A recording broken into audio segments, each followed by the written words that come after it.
natin muli sa talatang 7. Galatians chapter 6, verse 7 to 10. Huwag ninyo nilangin ang inyong sarili, ang Diyos ay di matataya ninyo man. Kung anong inihasik ng tao, yun din ang kanyang aanihin. Ang nagsisikap sa mga bagay ukol sa laman ay ani ng kamatayan. Ang nagsisikap sa mga bagay ukol sa Espiritu ay ani ng buhay na walang hanggan. Kaya doon tayo magsawa. In verse 9, kaya doon tayo magsawa sa paggawa ng mabuti. Pagdating ng takdang panahon tayo mag-ani kung di tayo magsasawa. Samantalay natin ang lahat ng pagkakataon sa paggawa ng mabuti sa ating kapwa, lalo na sa mga kapatid sa pananampalataya. Amen. Hallelujah. Ang hamon na nananatili sa atin, kapatid, sa ginagawa natin pagbibigay, dahil ito'y nalalaman natin, ito'y mabuti, mabuti sa Panginoon Diyos, mabuti para sa gawain ng Panginoon, sapagkat patuloy na nasusuportahan ang gawain ng Diyos, ang hamon sa atin, huwag natin itong pagsawaan. Sa ibang salin, huwag kang himagot. Sabi, huwag kang mapagod. O, hindi lang huwag magsawa, huwag kang mapagod.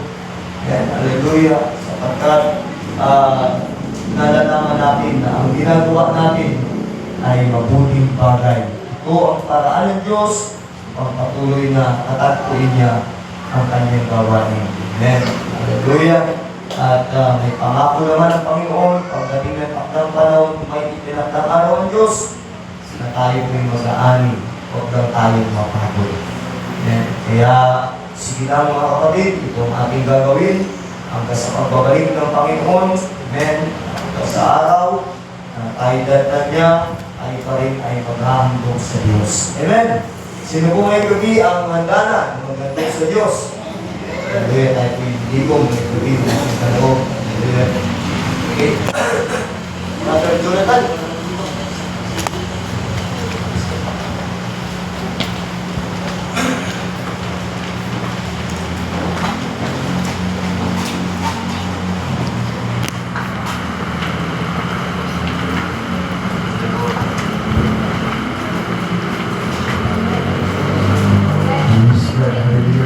Diyos, banal mga pangyarihan sa lahat sa pangalan ng Panginoon Jesus, na hindi makapagbibigay, pagpalain sila, Panginoon, ibalik sa kanilang siksik na dito at umato. Maraming salamat sa pangalan ng Jesus. Amen. we bring the sacrifice of praise.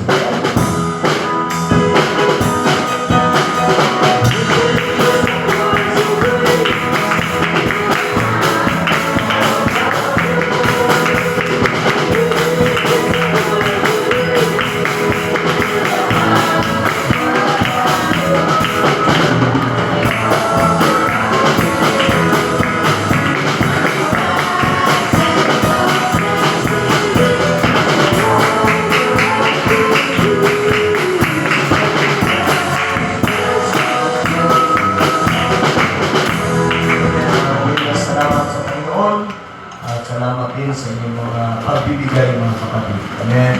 Hallelujah. Napakabuti ng Panginoon. Hindi niya tayo pinababayaan. Kaya tayo patuloy na kapag-handog. Amen. At yun ang mga handog. Ito ay hindi rin natin ginagamit sa walang kabuluhan. Amen. Hallelujah. Kaya kararapat ng talaga. Ito ay ating patuloy na gawin sa kanyang ating Panginoon. Okay? Kaya pasensya na kayo sa boses ko ito ng tsagain. And nangaral ako sa gitna ng initan. Kaya ako'y ganito. And nasa talim ako sa impacting. Hallelujah. At parang ayaw ko pumunta ng nakaraan. Dahil hindi mabuti ang aking pakaramdam. Kaya lang sabi ko, ako'y hindi basta-basta nawawala sa impacting. Gusto ko na makapagdala pa rin ako ng impact. Kaya punta ko ron. Ang plano ko ay yun lang, makita nila ako, makasama ako sa kanila. Pero kanya lang pagdating doon ay talagang biyaya ng Diyos na ako pa rin ay nangaral. Nakadalawang pangangaral ako doon.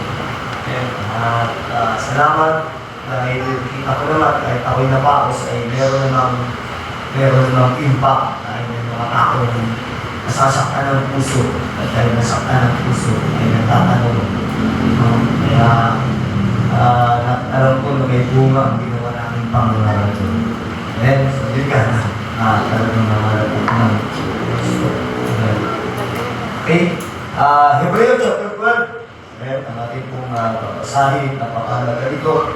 Well, sa ating buhay, bilang mananampalataya. Amen. Hebreo chapter 12, verse 14 up to 15. Amen. Dalawang talata. Amen. Sa gandang balita, mabuting balita, Biblia kung babasahin. Nakasulat ko yung ganito, magpakabanal kayo at silaping makasundo.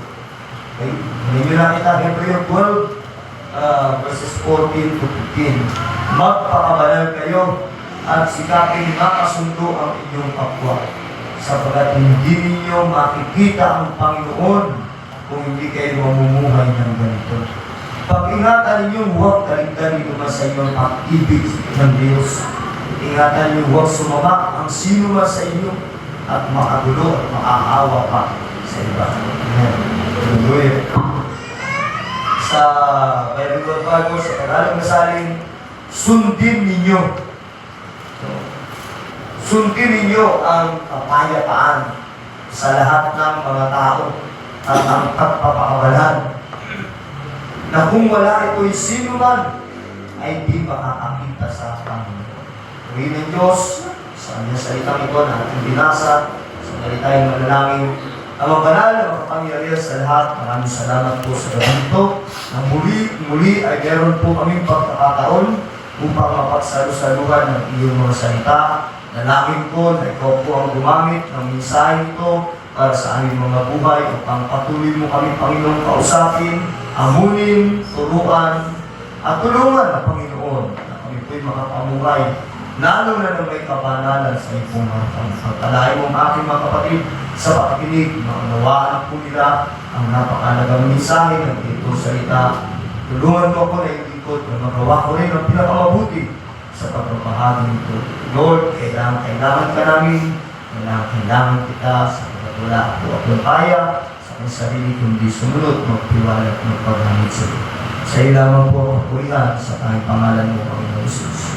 Amen. Malakas na palakpak po para sa ating Panginoon. Alam na natin ang ating tatalakayin dito, ang pinakamahalaga na dapat na nakikita sa ating buhay ang kabanalan. Sabi rito, sa pautos na salita, sundin ninyo ang kapayapaan sa lahat ng mga tao at ang pagpapakabanal. Na kung wala ito, sino man ay di makakakita sa Panginoon. Ang isa sa kalikasan ng Diyos na ating laging nababanggit, pag sa ating pong mga pananalangin, mga kapatid, ay ang kabanalan ng Diyos. Amen. Nababanggit pa natin ito sa ating prayer. Amen. Di ba ito yung bukang bibig na natin? Sapagat ito ang ating pagkakilala sa Diyos. Ang Diyos ay banal. Kaya pag tayo nag-pray, nabanggit natin, purihin ka Diyos na banal. Hindi mawala sa ating mga pananalangin, Diyos na banal. Sapagat tunay na ang Diyos ay banal. Amen? Hallelujah. Noong unang panahon sa lumang tipan, ang mga saserdote ay kahit sila saserdote na, hindi sila basta-basta makalapit sa lugar sa templo na tinatawag na kabanal-banalang dako. Hindi sila pwedeng basta-basta lumapit sapagkat ang kanilang kakatagpuin sa lugar na iyon ay ang banal na presensya ng Diyos. Amen? Hallelujah! Kailangan nila na dumaan sa paglilinis ng buhay, paghahanda ng kanilang sarili, no? Sapagkat sila ihaharap sa Diyos na banal. Hindi pwede umarap doon ang sinumang hindi karapat-dapat. Dahil sila mamamatay. So, ipinapakita nito kung bakit ito binabanggit, mga kapatid. Ang katotohanan na dapat matanong sa ating isipan, ang Diyos ay banal. At nararapat na tayong mga mananampalataya ay patuloy na mabuhay na banal. Amen? Ang mensahe ng Hebrew chapter 12 verse 14, mga kapatid, ay isa pong malakas na panawagan. Hindi lang basta panawagan, ito isang pautos na salita na nararapat natin sundin ang kabanalan. Amen.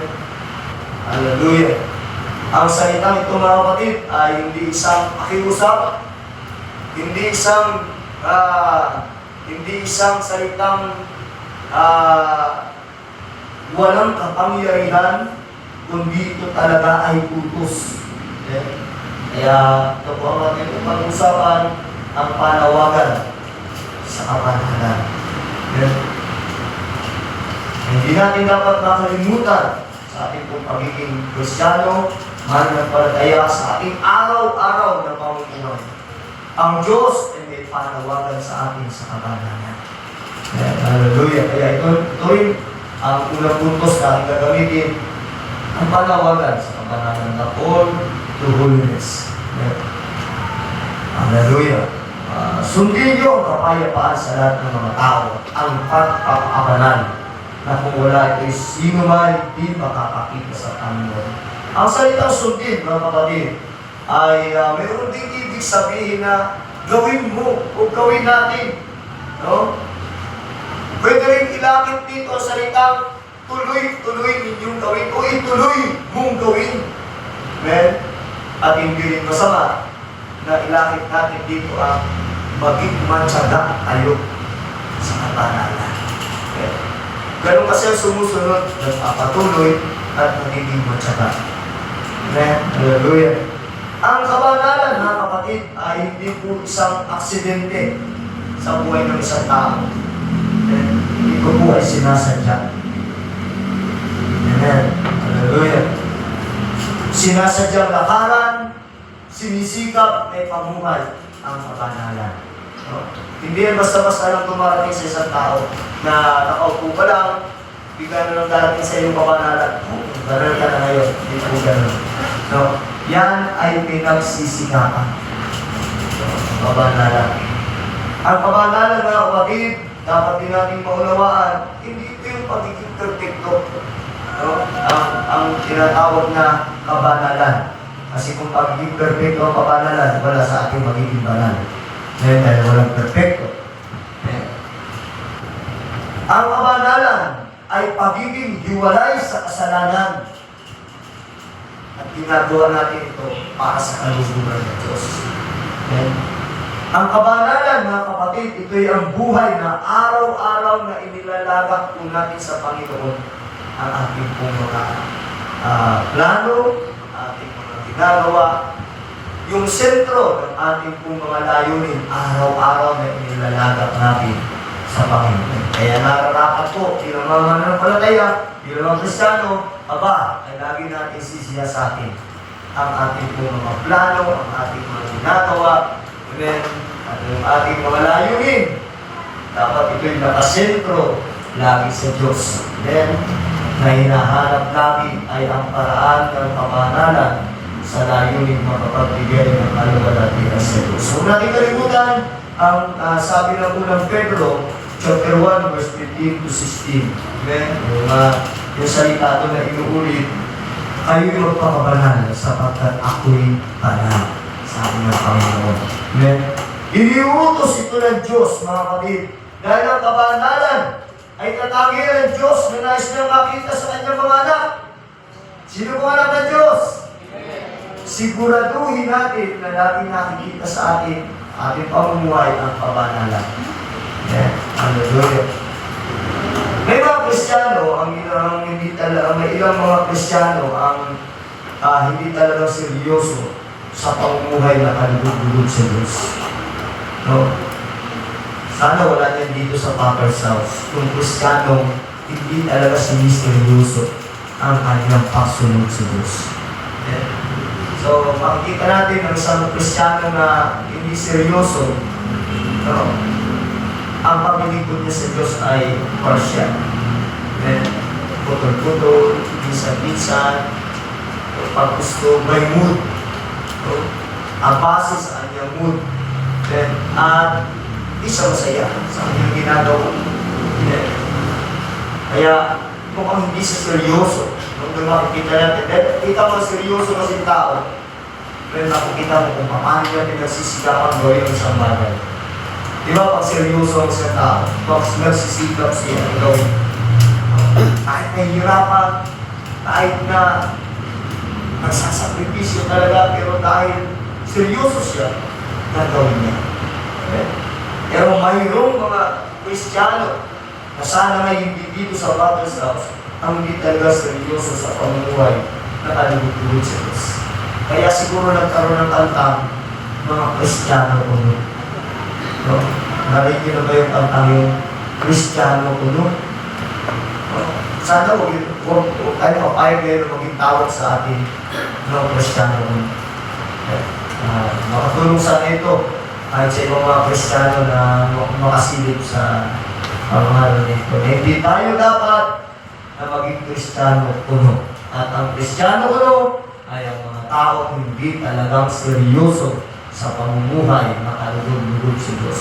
Hindi nila pinahalagahan ang panawagan ng kabanalan. O sa kabila, ito yung lubhang mahalaga. O yun po yung mga hindi talaga seryoso. Ibig sabihin, may sideline pa rin sila. Ano yung sideline? Sumasideline pa rin sila sa mga gawa ng sanlibutan, bisyo, patagong bisyo, no, kasalanan na di na ginagawa. Men, hilig sa mga bagay pa rin ng sanlibutan. Men, di sila seryoso. No? Hindi nila pinahalagan ang panawagan ng kabanalan. Dahil sabi ng Biblia, kung wala ang kabanalan, sino man ay di makakakita sa Panginoon. Then, kaya nga sa ating buhay Kristiyano, kahit sabihan tayo na OA, patuloy pa rin tayo mamumuhay ng may kabanalan. Hallelujah! Sapagkat ito yung isa sa napakahalaga. Gusto natin makita ang Diyos eh. Sino gusto makita ang Panginoon? Dahil ang oras. Pabantayan natin ang kabanalan sa ating mga buhay. Hallelujah! So, kaya yan ang panawagan ng kabanalan. Iingatan natin ang ating mga buhay. Hallelujah! At dagdagan natin ang katotohanan sa pangalawang bahagi ang halaga ng kabanalan. Yeah. Dapat natin maunawaan na may halaga, may timbang, then may bigat, may katapat, then ang kabanalan. Then, sabi ng 2 Timothy chapter 2, verse 19, gayon may ang matibay na pinagsasaligan ng Diyos ay nananatili na may tatak nito. Nakikilala ng Panginoon ang mga sa Kanya at lumayo sa kalikuan ang bawat isa na sumasambitla ng pangalan ng Panginoon. Okay? Depart from iniquity. Okay? Lahat ng tumatawag ka sa pangalan ni Jesus ay dapat na lumayo sa kalikuan. Ang kabanalan ay may kapalit. Then may mga bagay na kailangan bitawan. Okay? May mga ugaling kailangan talikuran. Okay? At may mga relasyon pa nga na kailangan ilagay sa tamang lugar. Okay? Kaya tayo dito sa church ay nagtuturo talaga na patungkol sa usapin ng mga relasyon. Okay? Hallelujah. Mga kabataan, lalaki at babae. Okay? Pag hindi pa tama sa oras, huwag na huwag munang papasok sa pakikipagrelasyon. Amen. Hallelujah. Hindi pa oras, hindi pa tama, huwag munang papasok sa pakikipagrelasyon. Dahil yun ay kawalang kabanalan. Yan ay hatak na sanlibutan at pakikiayon sa anos ng mundo. Amen. Hallelujah. Kaya, mga kabataan, sana kahit wala kayong bantay, amen, alam niyo nakatingin sa inyo ng Diyos. Amen? Hallelujah. Kabanalan sa paggamit ng ibang mga bagay, lalo na ng inyong gadget. Amen? Hallelujah. Si Jimmy, hindi ko yung kanyang account at plano ko ilagay ko doon sa aking yung bang ang tawag doon, yung pag na palataya kung buksan yung kanyang. So, kaya lang naisip ko, pag ang isang tao talaga ay walang pagkatakot sa Diyos, kahit anong gawin mong pagbantay dyan, malulusutan ka pa rin yan. Pero kung may takot yan sa Diyos, kahit di mo yung bantayan, may lagi niyang isipin, may Diyos na sa kanya na ating kaya mga kabataan, bawat isa sa atin, huwag niyong kakalimutan, may Diyos na nakatingin. May Diyos na nakatingin. No? Alam ng Diyos, nakikita ng Diyos ang lahat ng ating ginagawa. Hallelujah. So, balik tayo, napapunta lang ako doon.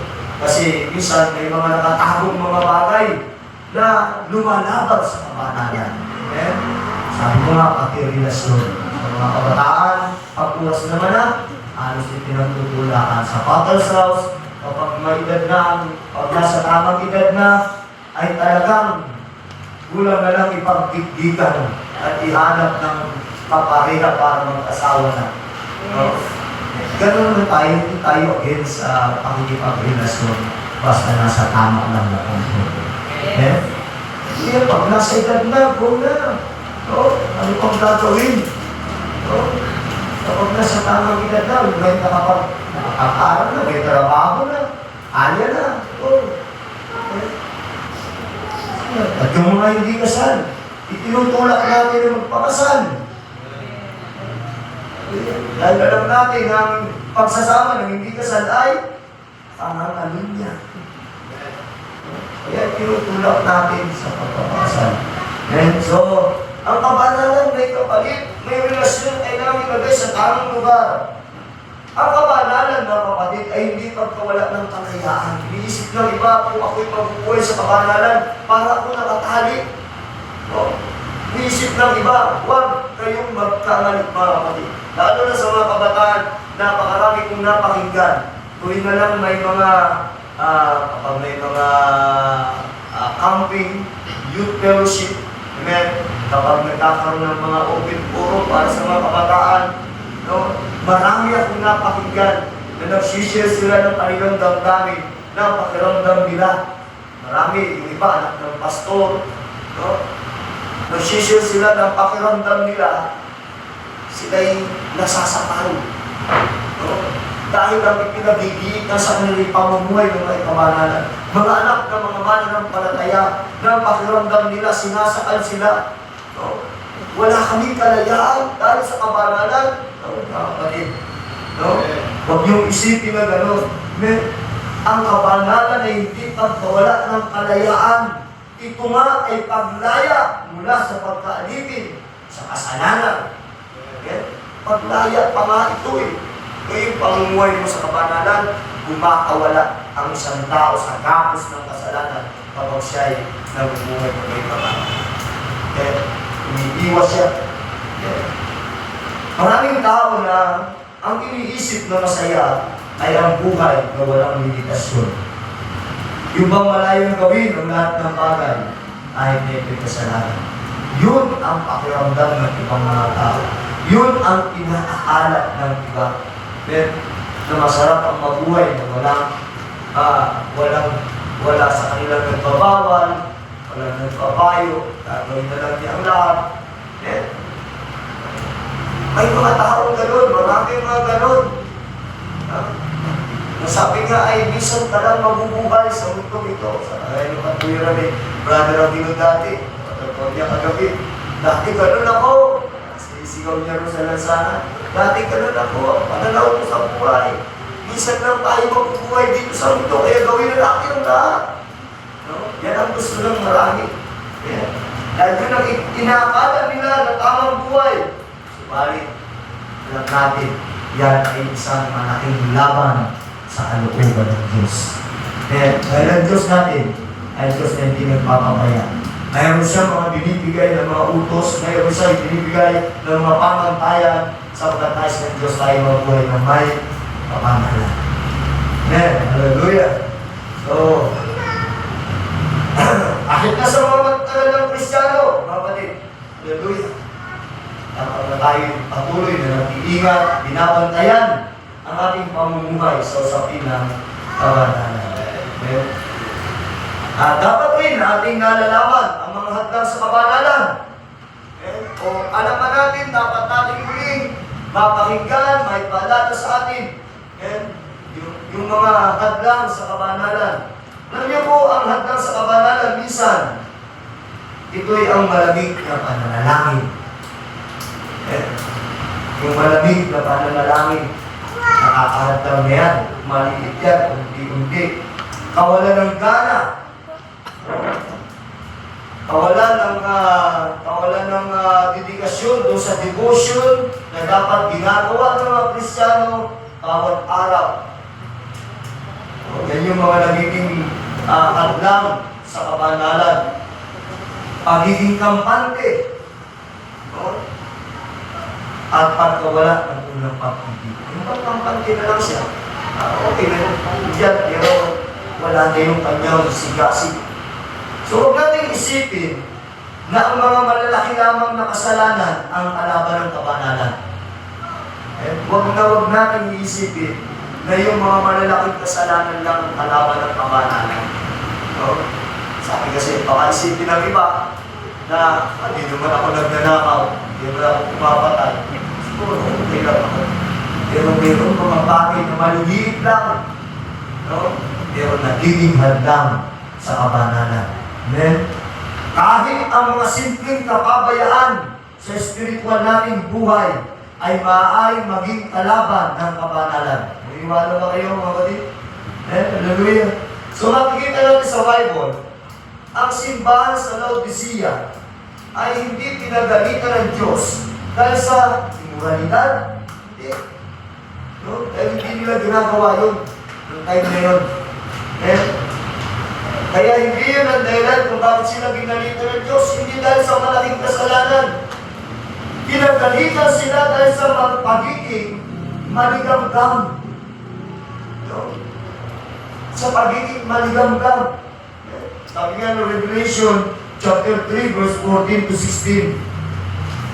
At sa anghel ng iglesia sa Laodicea ay isulat mo ang mga bagay nito. Ay sinasabi ng siya nawa ng saksing tapat at totoo ng pasimula ng paglalang ng Diyos. Nalalaman ko ang iyong mga gawa na ikaw ay hindi malamig kung mainit man. Ibig ko sanang ikaw ay malamig kung mainit.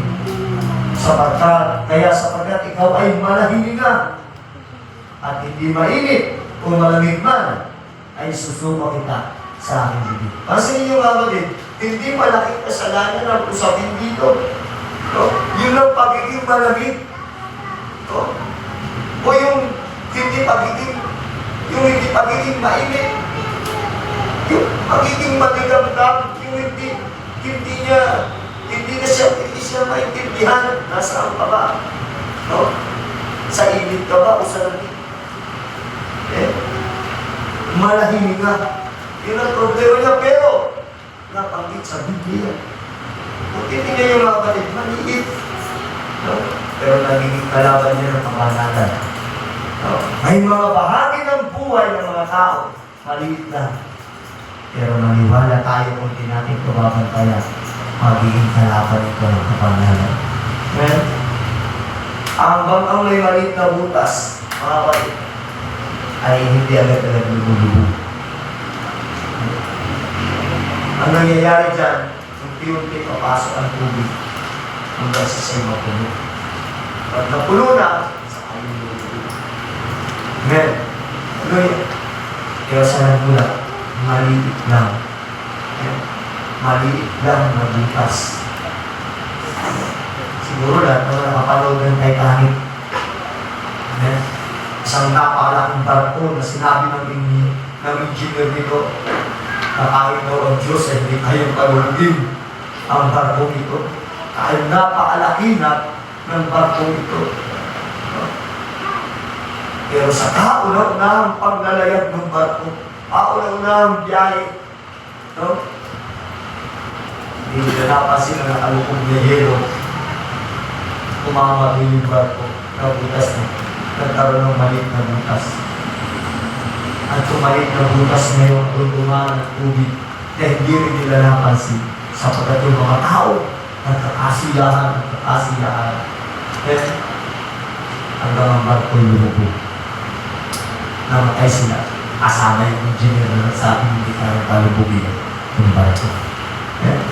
Mga kapatid, ang maliit ng mga bagay kapag hindi natin nabantayan, dahil ito ay lumalaban sa kabanalan, magdudulot ng pagkakamay sa ating spiritual na buhay. Amen. Kapatid, kaya napakalaga na tayo po ay nag-aanalisa. Amen. Hallelujah. At tinitingnan natin, mayroong timbang ang kabanalan. May mga bagay talaga tayong aalisin. May mga bagay talaga tayong tatalikuran.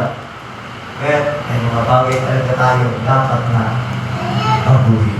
Amen. Hallelujah. So, tandaan po natin, may halagang kabanalan. Hallelujah. Ang kabanalan ng mga kapatid ay ating po itong iniingatan. Hallelujah. So, pangatlo, ngayon pong gabi, amen. Hallelujah.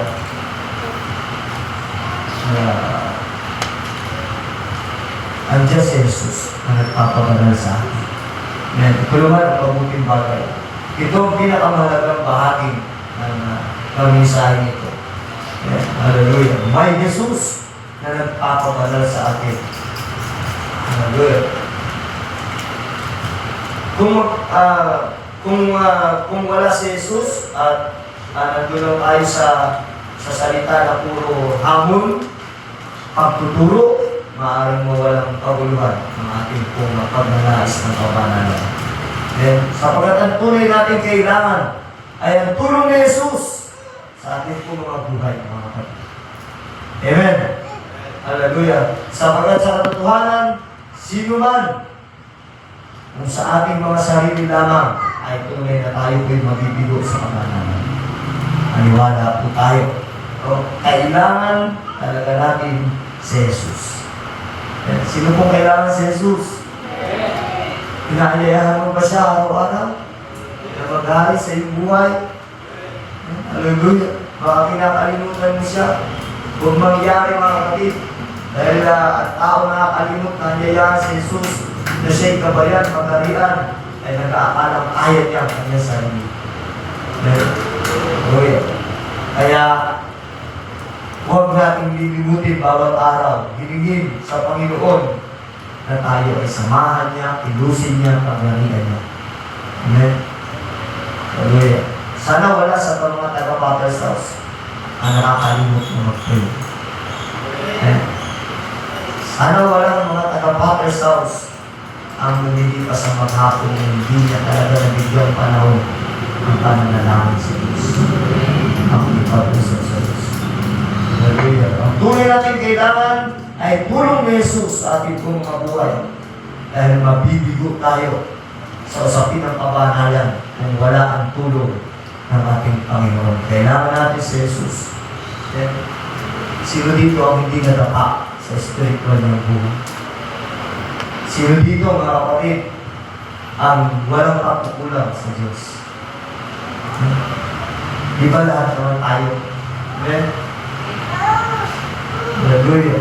Ang mabuting balita, hindi tayo basta-basta tinawag ni Jesus na magpakabalan, kundi binibigyan niya tayo ng kapangyarihan, mga kapatid, upang makapamuhay na may kabanalan. Amen?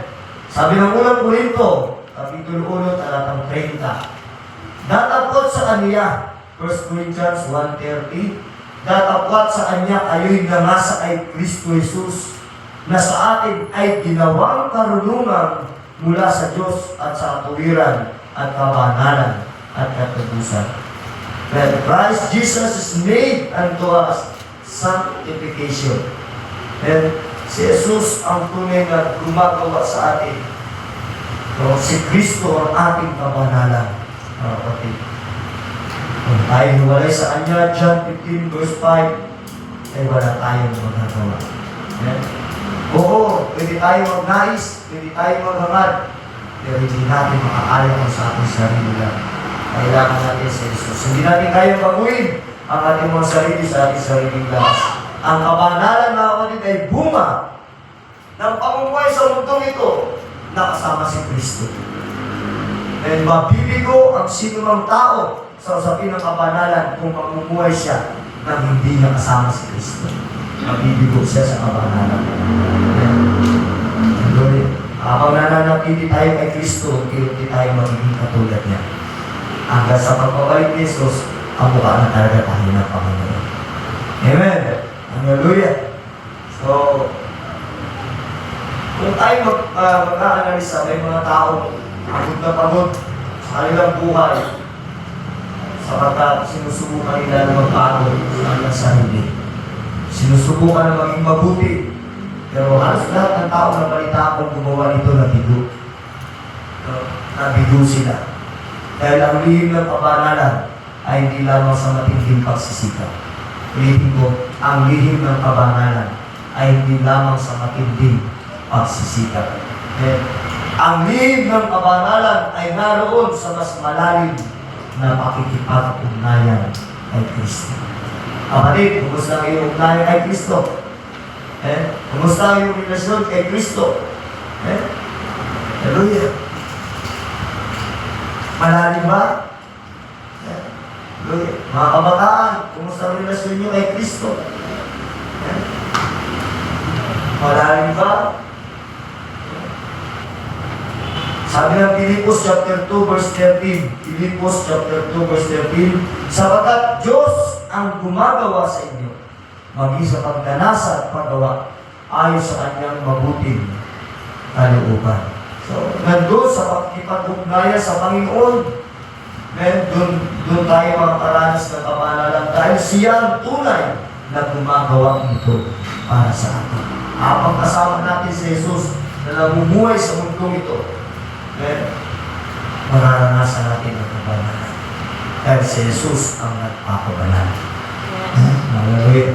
Okay, katapos-tapusan, hindi ka naman lugi kung hindi kayo magpapakabanal. Hindi ka lugi, kapatid.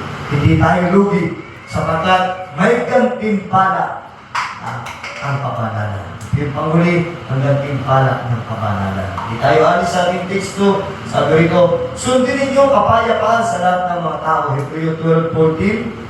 At ang pagpapakabanal na kung wala ito'y sinuman ay di makakakita sa Panginoon. Ito yung pinakadakilang pangako, mga kapatid. Darating ang araw na makikita natin ang Panginoon. Amen?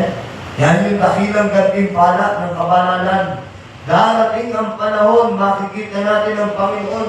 Hindi lang spiritual na natin sasabihin, nakikita ko ang Panginoon dahil gumagawa siya sa buhay. Hindi lang ganun. Makikita talaga natin siya ng mukhaan.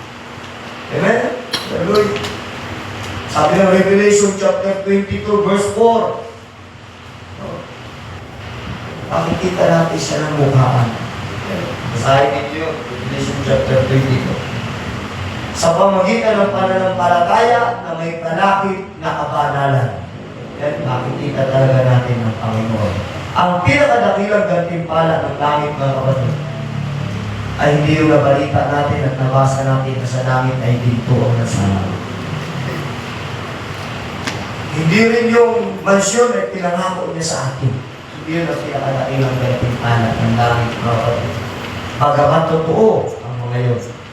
Ang pinakadakilang gantimpala, mga kapatid, ay walang iba kundi si Jesus Cristo. Nakakasama natin. Then yun ang pinakadakilang gantimpala. Tandaan po natin, lahat ng kabanalang ating ipinapamuhay ngayon ay paghahanda para sa araw na yun. Natatanggapin natin ang dakilang gantimpala. Kaya matandaan po natin, mga kapatid, bawat pagtanggi mo sa tukso,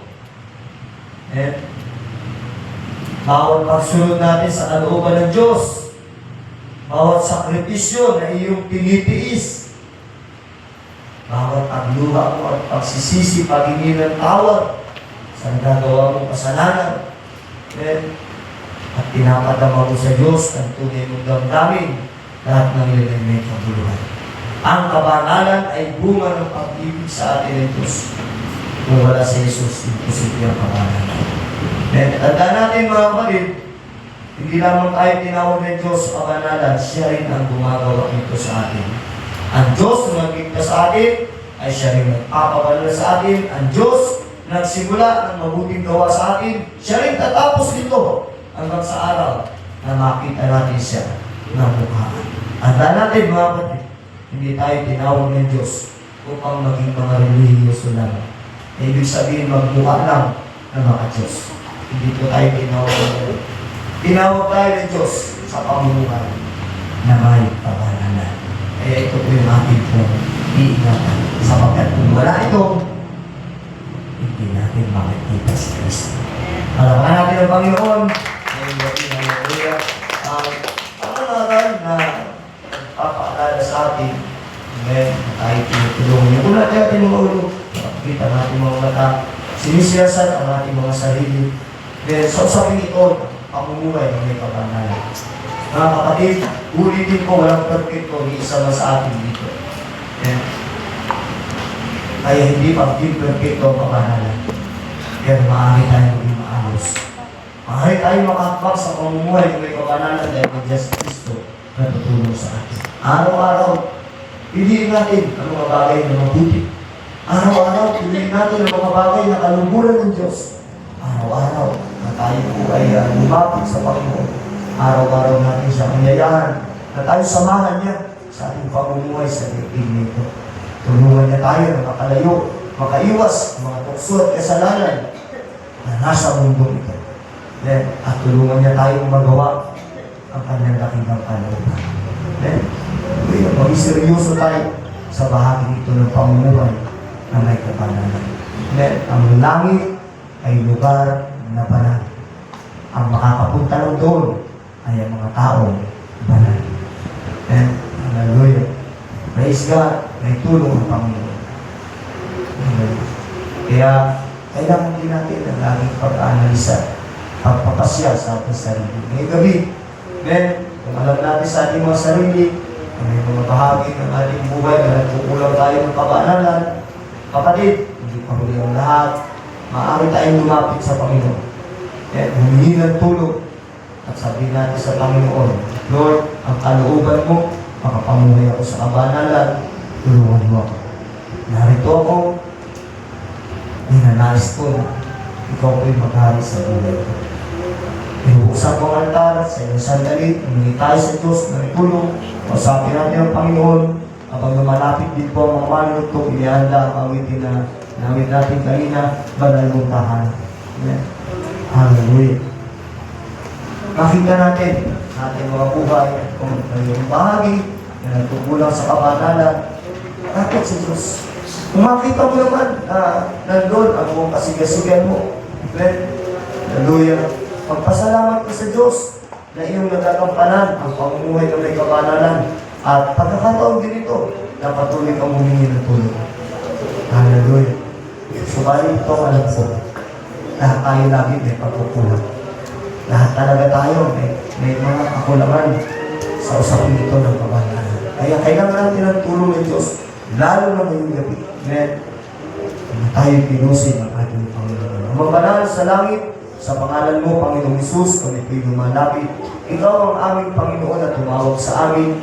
At nais mo, Diyos, na kami po'y makapamuhay ng may kabanalan. Panginoon, tulungan mo kami, Panginoon, sapagkat kung sa aming mga sarili, di po namin ito kaya, Panginoon. Lord, damahin mo po ang aming pong pagnanais na makasunod sa katuwiran at kalooban mo, Panginoon. Ikaw ang gumawa lagi sa amin ng paraan ng tulong upang ang kabanalan ay makita talaga sa aming pong mga pamumuhay. Sa bawat araw, Panginoon. O Diyos, tulungan mo kami. Layo mo kami sa mga mahigpit na problema, sa mga tukso ng buhay, Panginoon.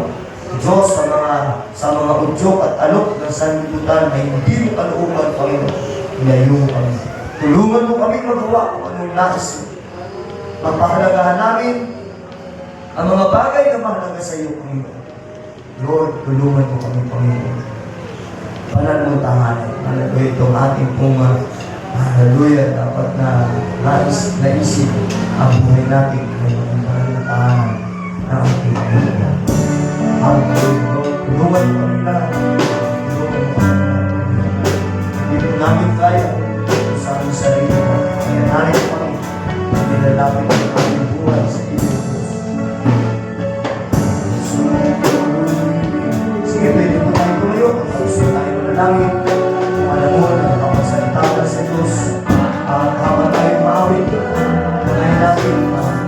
awit panalangin ko. Paglikapin mo na ikaw ay mamasdan, makaligtaan, sa'yo ay kumisan. Ang puso ko'y nitutulog sa'yo.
Napakaganda ng panalangin ni Apostol Pablo para sa mga taga-Tesalonica. Naway lubusan kayong papanaling ng Diyos. Sabi niya, ito ang panalangin niya sa mga mananampalataya. Ito rin ang dalangin ko sa bawat isa sa atin. Naway lubusan tayong papanaling ng Diyos at madatnan niya tayo sa araw ng kanyang pagbabalik na walang pari, malinis, buo ang ating pagkatao, ang ating katawan, kaluluwa, at espiritu sa pagbabalik ng Panginoon. Mabuhay tayo may kabanalan, walang lugi sa pamumuhay ng ating Panginoon. Pagpalain tayo ng Diyos sa iyong langin, ang banal na makapangyarihan sa lahat. Sa pangalan mo, Panginoon Jesus, kami lumalapit sa iyo at nagpapasalamat na kami po'y nakasampa sa iyo ngayong gabi, Panginoon. Aawit sa iyo ng mga awit papuri, pero din may salita ka na patuloy na nagpapalala sa amin. Muli, Panginoon, pasamantala ang aming pag-iway-walay, ang aking mga batid, ang aking dalangin, nakarating silang ligtas, makabalik sila sa kanilang mga tahanan ng ligtas, at hindi lang yun, taglay pa nila ang pagpapalang nagmumula sa iyo. Bless mo lahat, ito po ang aking dalangin sa pangalan ng Panginoon Jesus. Amen. God bless po, Amen. Pagod na tayo. Halika nga, dito tayo.